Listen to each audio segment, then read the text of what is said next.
You're gonna get better results if you utilize segmentation. The same is true for bigger businesses who are trying to refine that messaging. There are going to be messages that are not meant for everybody. And so those committees have to have some really passionate advocates within them who say, no, I know this is who we're talking to.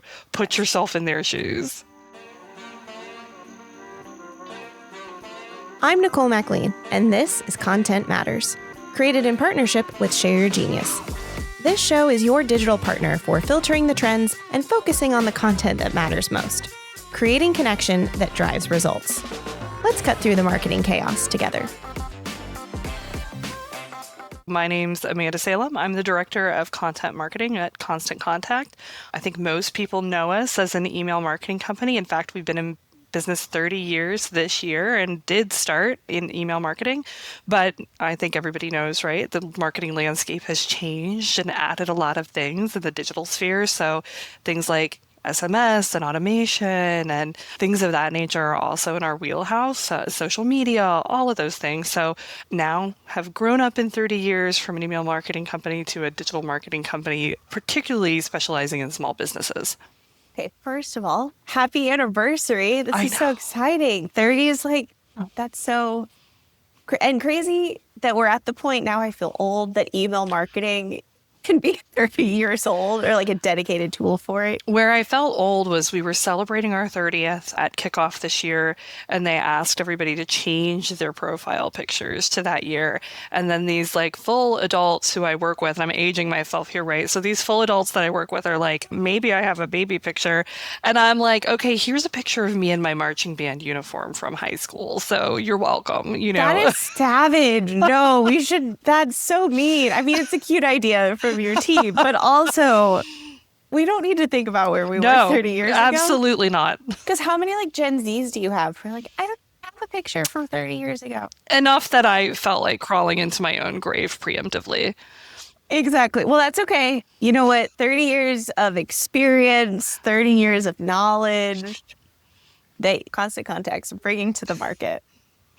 Very excited. Yeah. You mentioned a couple of things that I'm sure we're going to dig in on, especially the kind of market sophistication journey and probably being, going from a disruptor to a leader, like all of that, I'm sure we'll dive into. But I always love to start in understanding your own journey, and then we'll talk about Constant Contact's journey. But, how did you get into content marketing and what kind of led you to where you are today? Sure. I am a storyteller. Like my friends refer to me as an aggressive extrovert. Like I love connecting with people. I'm constantly talking.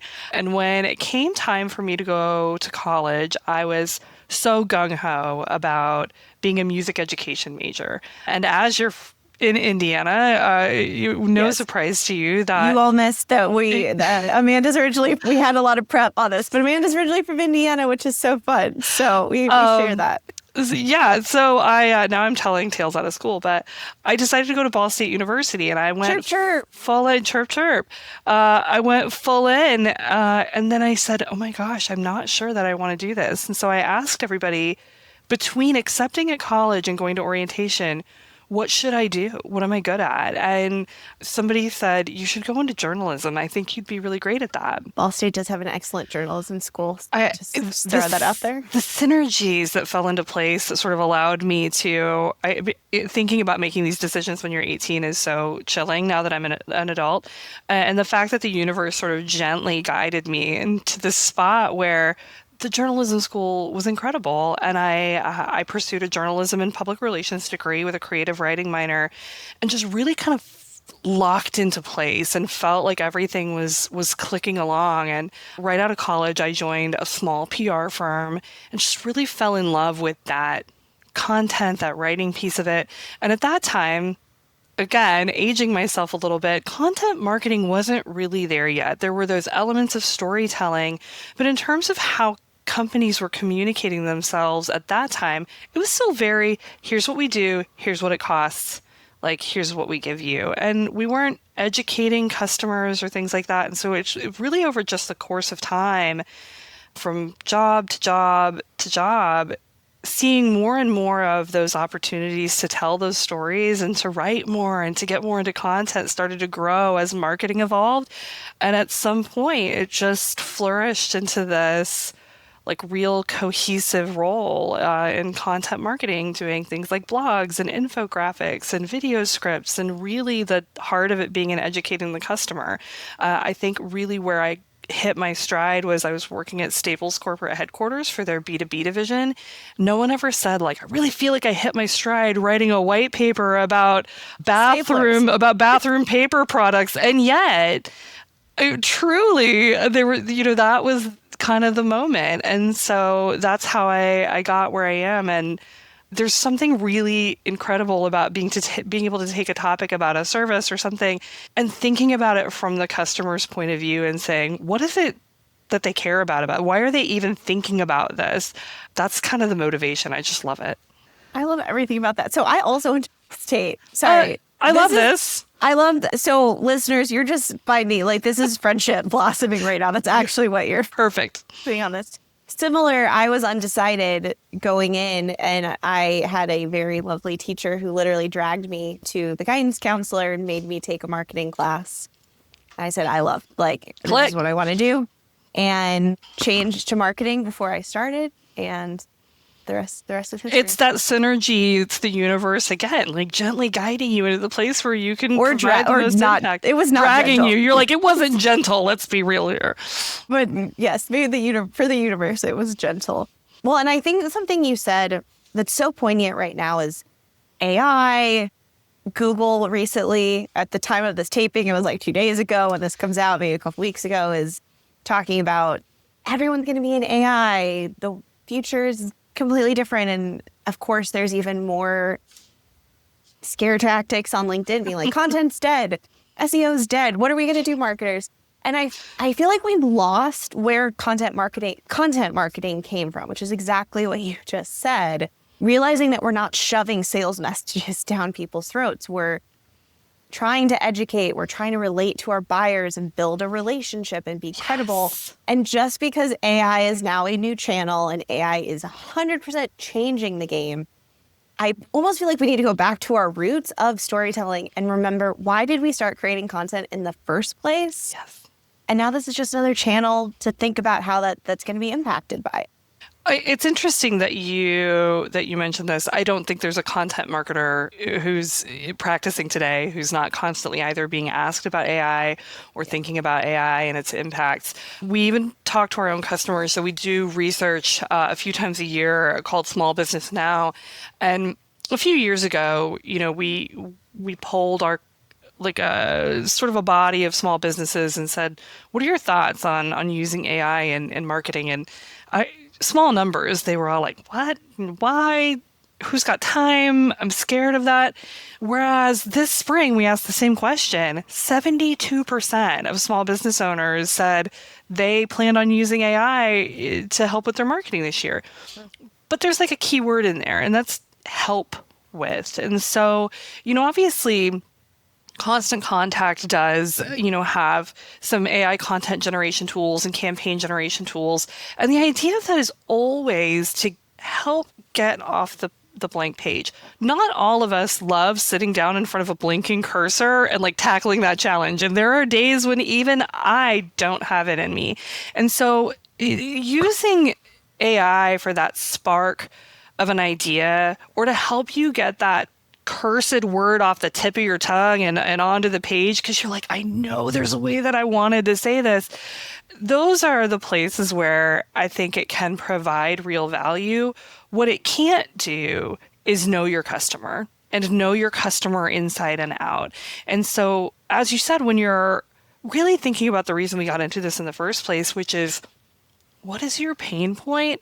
And how can I address it with education and with information? That's something that you need a content person for, but you also need a company that understands that customer, knows who they are, knows what their pain points are in order to connect all those things together. AI is and has been and can be extremely sophisticated. It doesn't know your customer. It doesn't know who's walking through your doors and paying your bills. That is such a great point because it's only going to know it if you tell it. So it's that classic garbage in, garbage out. Yep. If you don't know it or your company doesn't know it, Right. and you are trying to use these helpful tools, it's still not going to be very good. And so that is almost like job security to a point.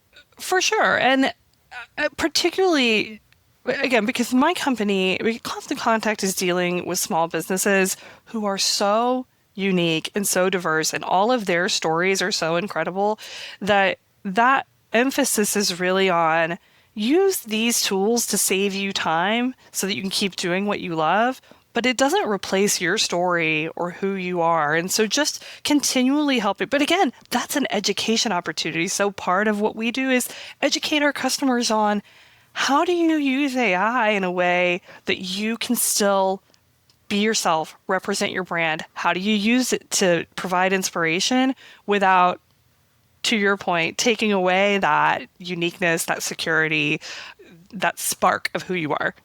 Yeah. Well, and it reminds me, when TikTok was being banned, and even just the way people think about TikTok, there's one side of it of, oh, it's another social media, it's rotting our brain, we're doom scrolling, whatever. And then there's the opposite side, which is look at these small businesses that TikTok has been able to expand their audience and change their lives and take their message, their story, and share it out. And I think AI is another tool for that. I think Contact is a great example. We don't often think of some of these structural frameworks or workflows or tools that have a very human element to what they do. For sure. And you started to talk about something that I think is really valuable, which is these small businesses have used TikTok to expand their reach, expand their audience. The idea there being that this is a channel that they discovered had a direct line into their audience and their customers. And sometimes that's TikTok, and sometimes that's Instagram, and sometimes that's email, and sometimes that's having an event. It's about knowing where those people are and leaning into that. And that's going to look different for every single small business, but even every single marketer for a bigger business. Your audience is always living somewhere different depending on who they are and how they gain their information.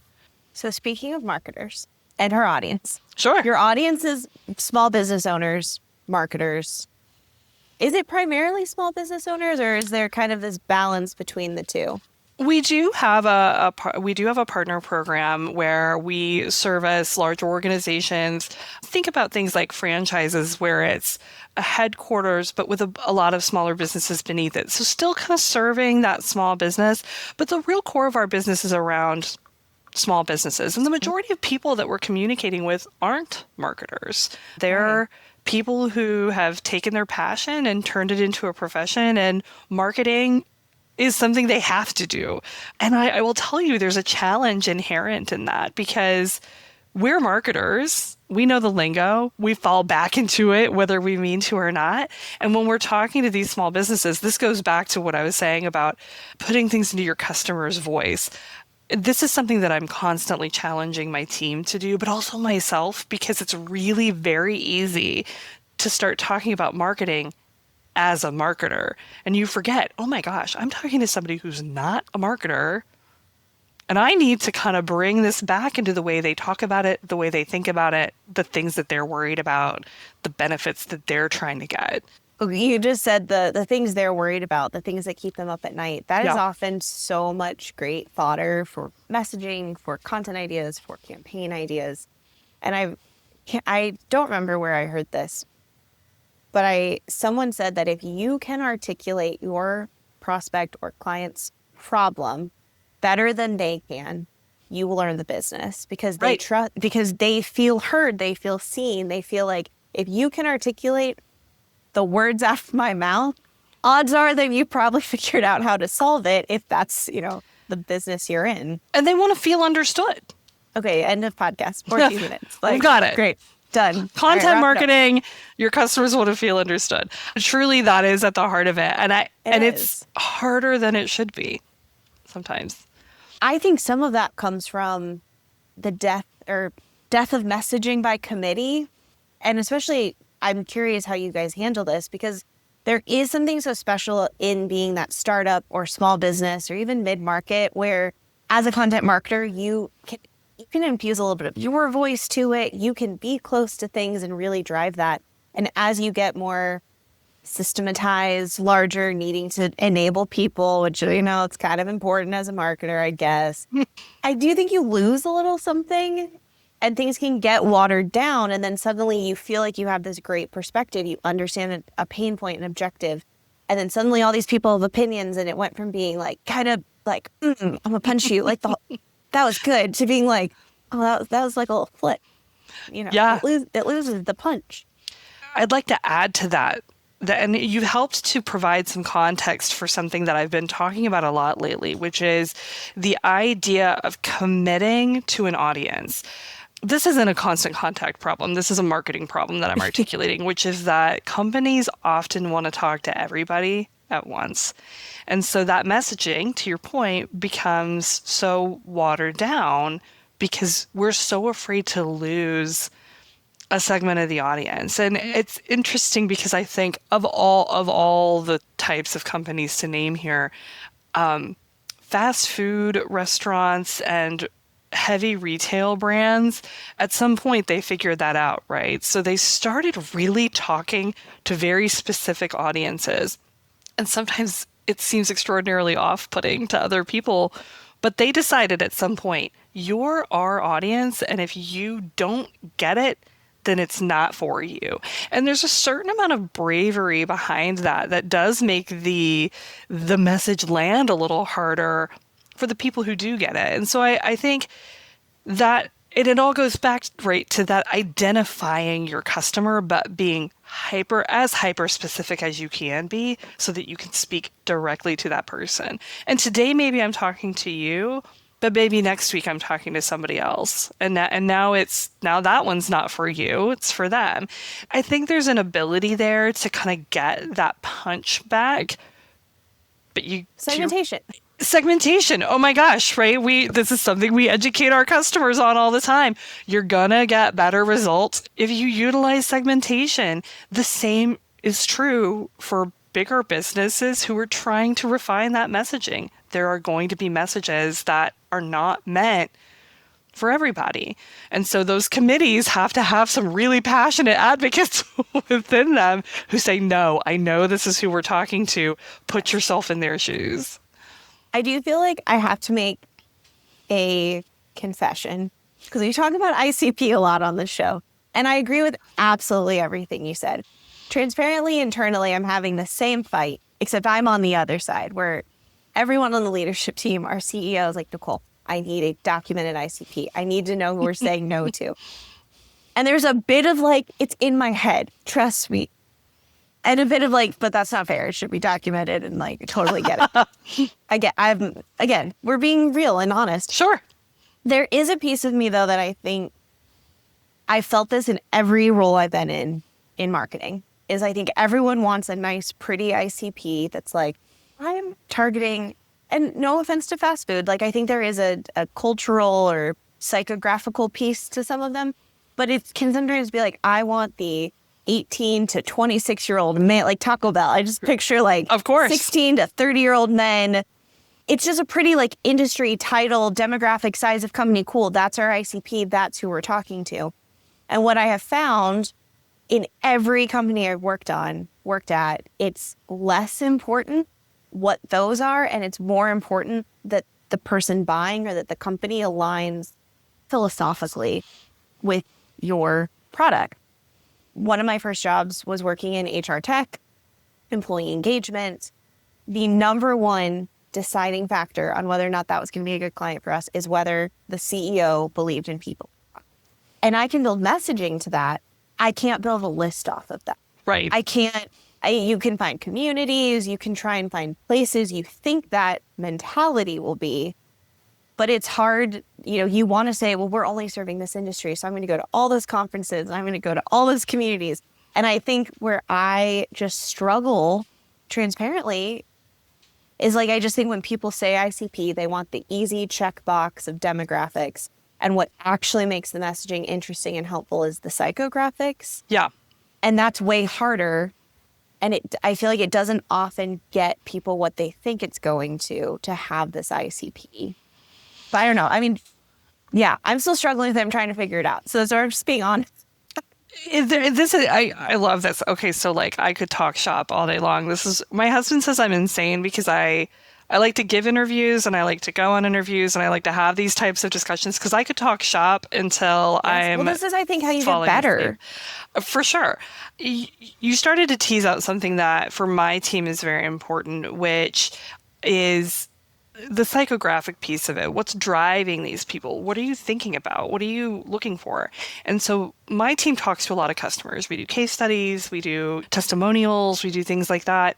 And we learn so much from those that can't really be teased out of a data set very easily. And we can, there are ways to get at that, but doing things like listening to our sales crew's gong calls. And my team invited, it was actually a friend of one of my team members who is a photographer.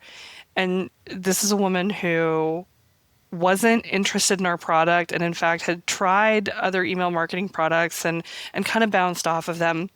And I said, can we talk to her? Can we ask her questions? I want to understand what's driving her marketing decisions, but also what's driving her hesitation. And so starting to understand some of those inflection points and really listening to what is making customers make the decisions they make.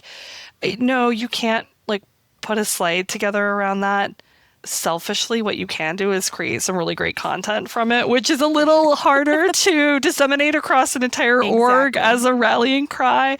But we have to try and solve it. I will give that. It's a hard problem, but it is. And to your point, I think when we're looking at an ICP, a lot of what we're trying to do is hone our focus so that we're not distracted and identify things in a way that make it easier to determine how do we find these people? How do we get in front of them? How do we pick a channel mix?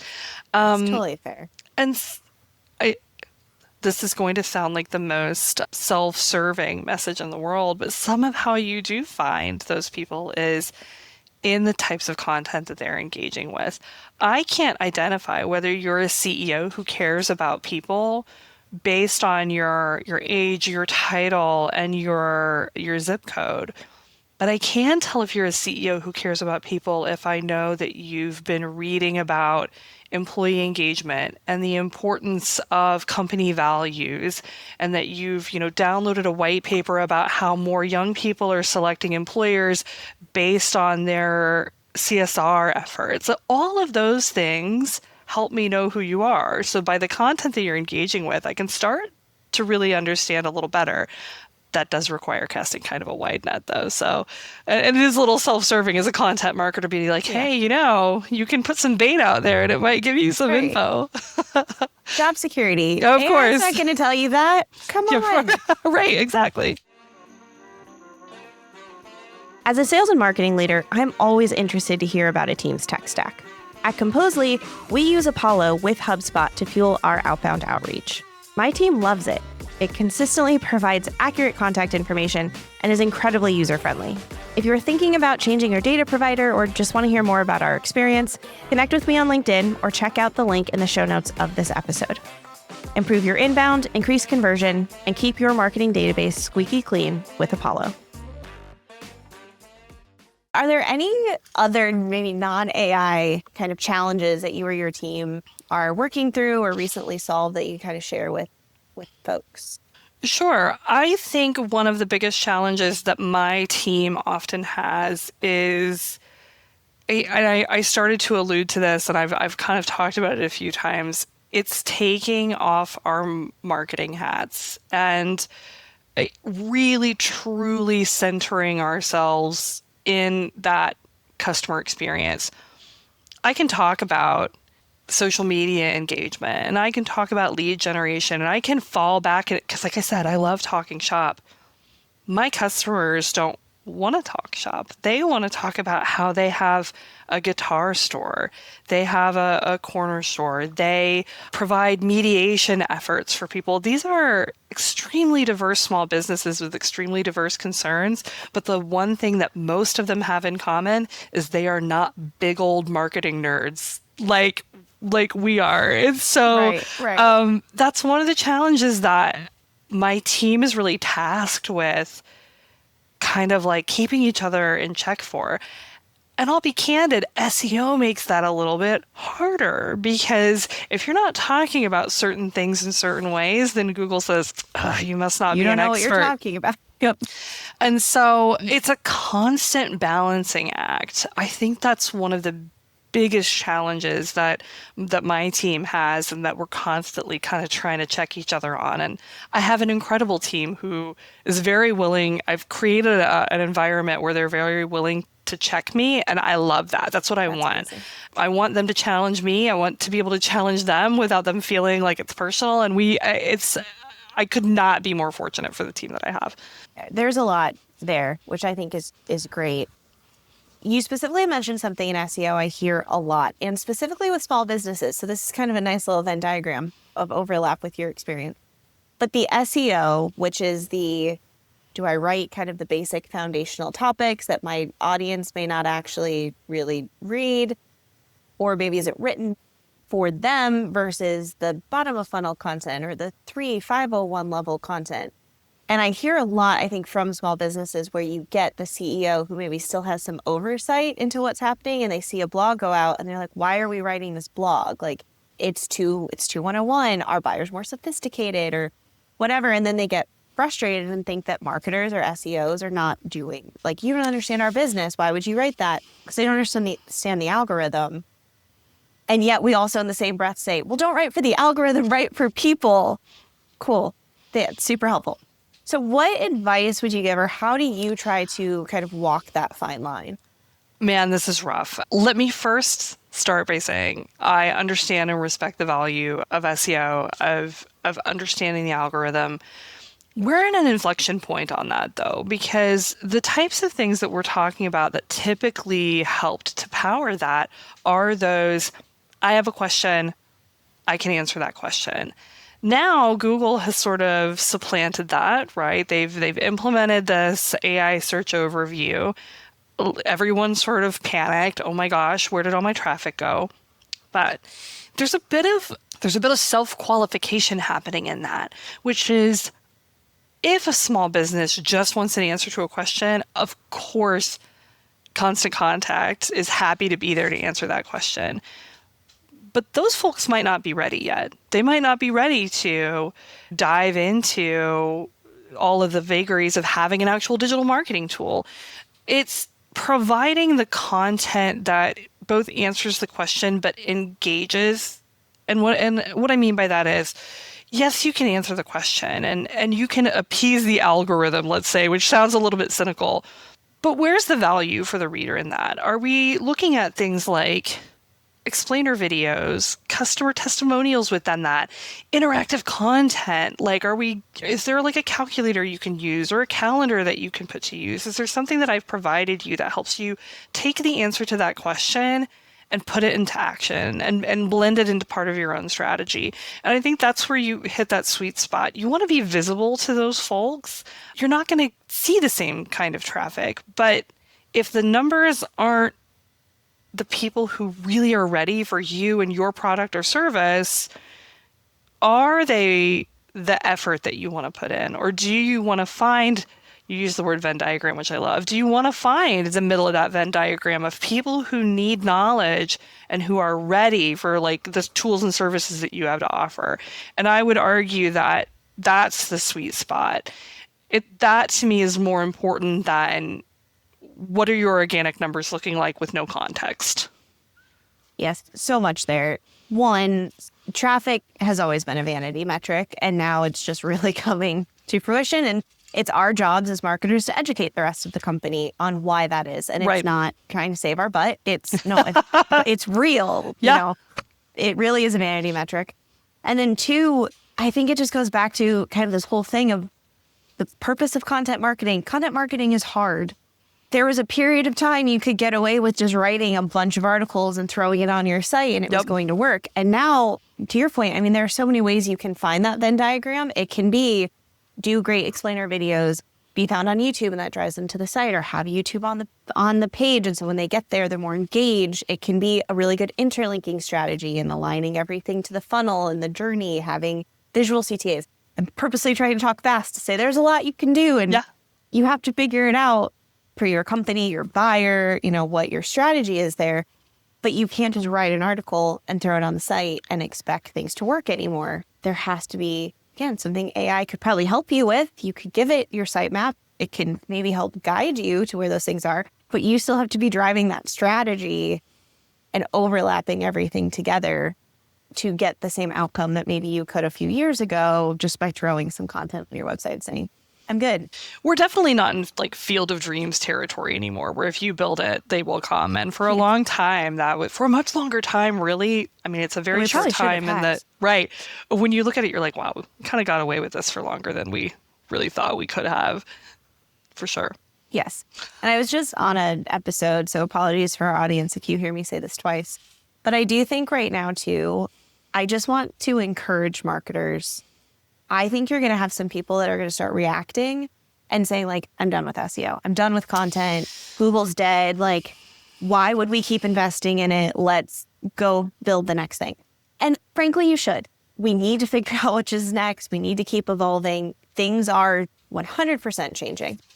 But I think if you can have discipline as a marketer and probably a leadership team, we're still not out of it. Organic is still going to continue to bring Absolutely. It's going to look different. You may have to reassess your benchmarks and what success looks like.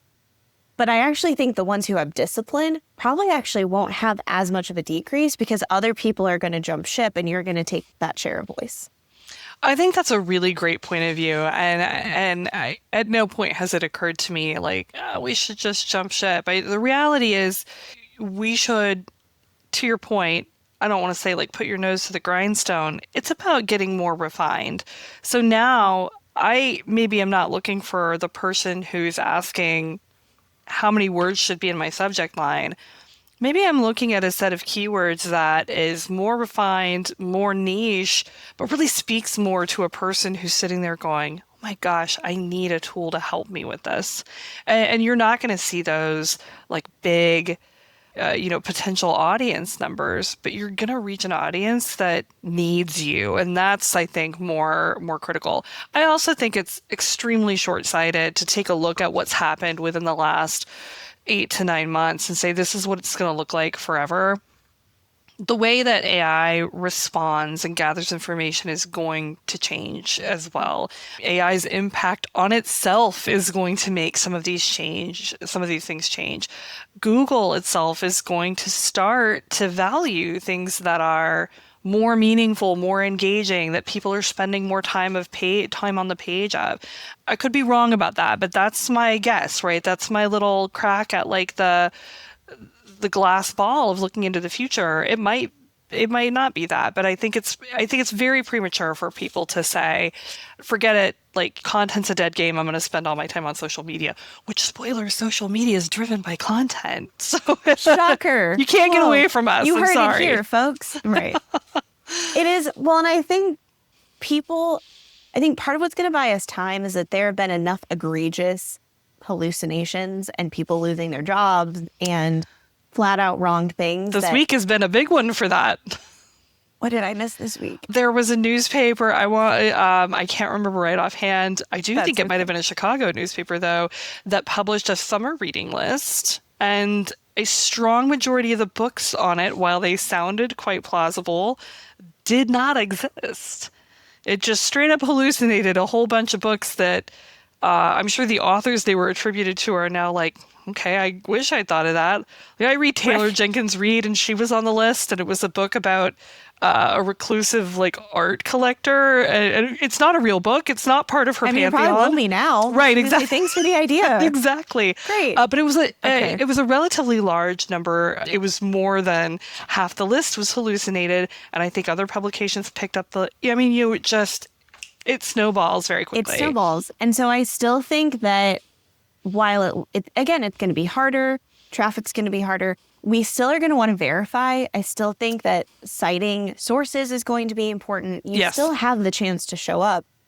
And to point, like, I think of Wikipedia. How many times was it like you're going to get an F on this report if you cite Wikipedia as your source? And like, that's just not the reality anymore. Right. But Wikipedia had to go through years of building credibility and putting things in place and trial and error, different things. And I think that's kind of where we are with AI and AI overviews is trust but verify. Yep. Well, verification is still with a link, is still going to a site, is still saying, do I trust Constant Contact or do I trust this other less inferior email platform? And and to point, that's where it's that nose to the grindstone is we still probably have more time in that than we think, just because it keeps making blunders. Like, this actually just validates my point more. It keeps making blunders and eventually everyone's like, oh, it's been really good. There hasn't been a lawyer who's been disbarred recently. So like, we're good. Right. And then a pretty major publication just flat out makes up half the list, not intentionally. Right. But that there's going to be enough of those reminders that then everyone just gets a little more like, oh, okay. I need to maybe click some more links now. Exactly. Okay. And we still have time. Doesn't mean we shouldn't be thinking ahead. Doesn't mean we should be trying new things. And I always talk about having room to experiment and keeping 10, 15% of your budget or capacity to be trying those things, finding where your audience is. But I would just caution on like the drastic, where it's dead, we're done. Agree. Messaging. Okay, this has been such a lovely conversation. I kind of will just give the floor as yours. Any final advice or just thoughts that you'd like to leave the audience with? Gosh. Yeah, where do I start? I think the biggest thing is to not, so particularly as marketers and content marketers, don't underestimate your audience's hunger to learn. I think that's so huge, and we hear it from our customers all the time. And in fact, again, I'm going to cite some research we did because I thought this was crazy interesting. So we said, how are you planning to overcome your biggest marketing challenges in 2025? This was part of our Small Business Now report. The number one answer was building stronger customer relationships, which agreed, same for us. The second highest was learning new strategies. This was higher than increasing their marketing budget. There's just this hunger to learn.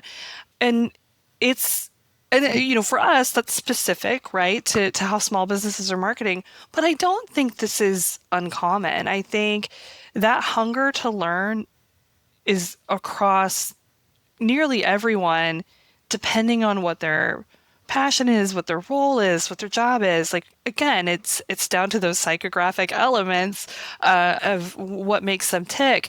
But don't ever underestimate that. And that can be a strong relationship builder. At the heart of things, that's really what you want to do to create that trust before anyone signs on the dotted line.